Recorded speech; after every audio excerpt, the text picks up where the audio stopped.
the perfect place to have breakfast. Which across is coffee. Excuse me? Betty told us we could park here, and we parked here without incident. And our door is facing the water. It's actually a public park, but a very small one. We wouldn't have known. Public beach. And look, that looks like a Frank Lloyd Wright something over there. It's not, of course, but maybe I've discovered a new and undiscovered Frank Lloyd Wright. And there's the morning city of Duluth greeting us.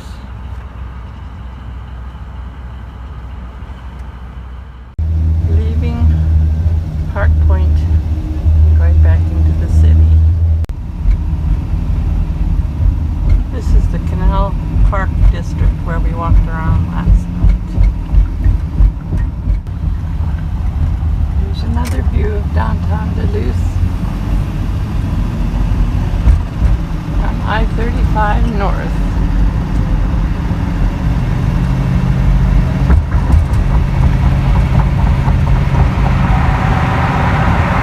On one side is the hillside, and on the other side is the lake. We're heading north out of Duluth, still looking for our smoked fish. We'll see how far we have to go to find it.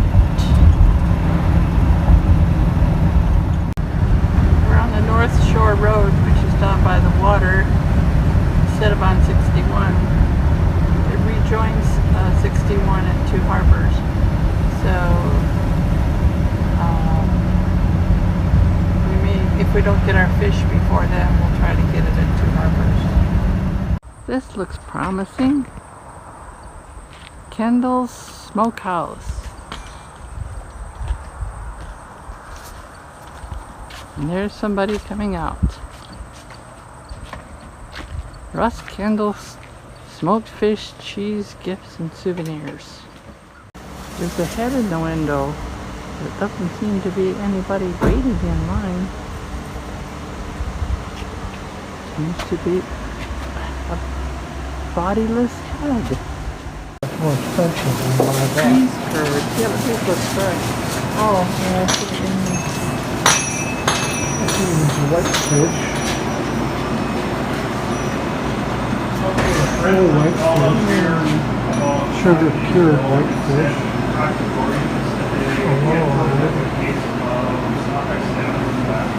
Oh, salmon. Well, what do you think of this is smoked trout? Yeah, the bones are pretty big.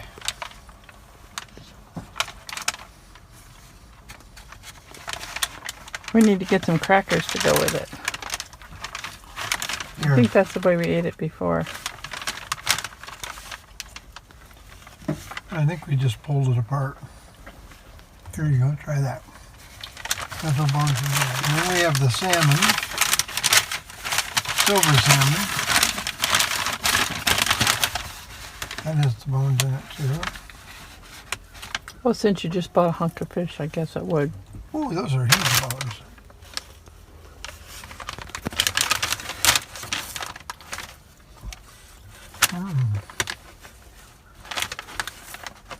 I think the salmon's always better. That bone. You see the bone?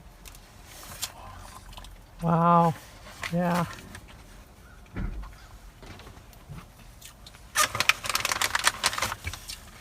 Oh, yeah. Mm-hmm. Yeah, baby. I'm glad you got both.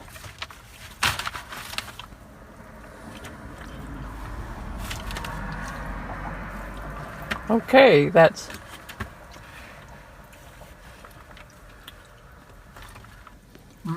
one goal for the day finished, and on we go.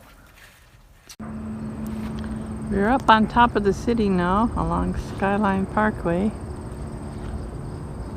These nice homes, and then you come around here and get an excellent view of the city. There's a lift bridge that we went over, and then down below You may be able to see Betty's little hotel, and then out along Park Point, where we drove along this morning. Fantastic. And this is the end of Lake Superior. Okay, we've come down the road a little bit. There's the bridge for reference. And back here is all the industrial section. And over there are the ore docks. So that's what the ore dock that we saw in Ashland must have looked like. Cool.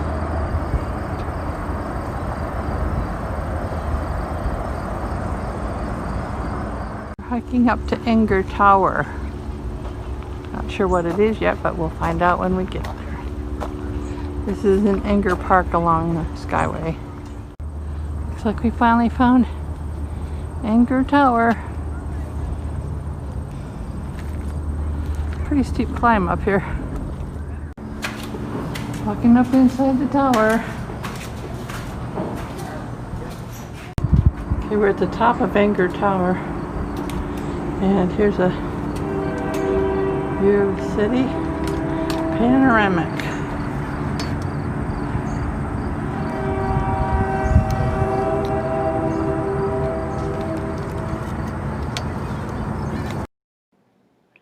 What's interesting is Enger Tower was originally dedicated by the Crown Prince of Norway, and then later, almost recently, it was rededicated by the King of Norway.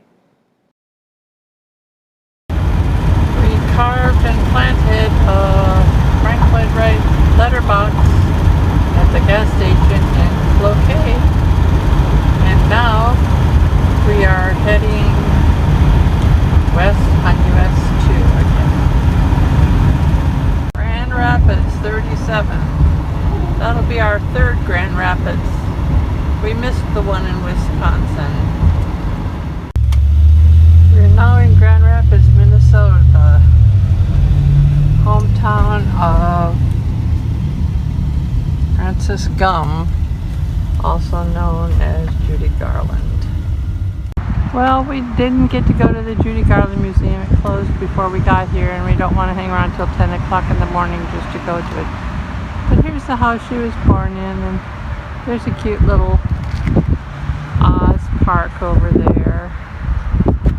And we took our pictures as Dorothy and the Tin Man. So, not a total loss. But if you're coming through here and you like Wizard of Oz, you might want to stop here. It's just south of town in Grand Rapids, Minnesota. This huge paper mill dominates Grand Rapids, and it's right downtown. We missed going in the mall because it closed at 6 o'clock. So it's on to Bemidji. But first, we have an appointment with the Big Fish. This is the Big Fish Supper Club. The main attraction, and about halfway in between Grand Rapids and Bemidji, Minnesota.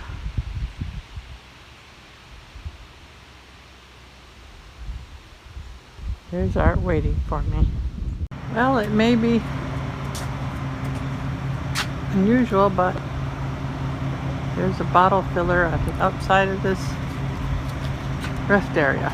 We always check now that we found 2 artesian wells in rest areas.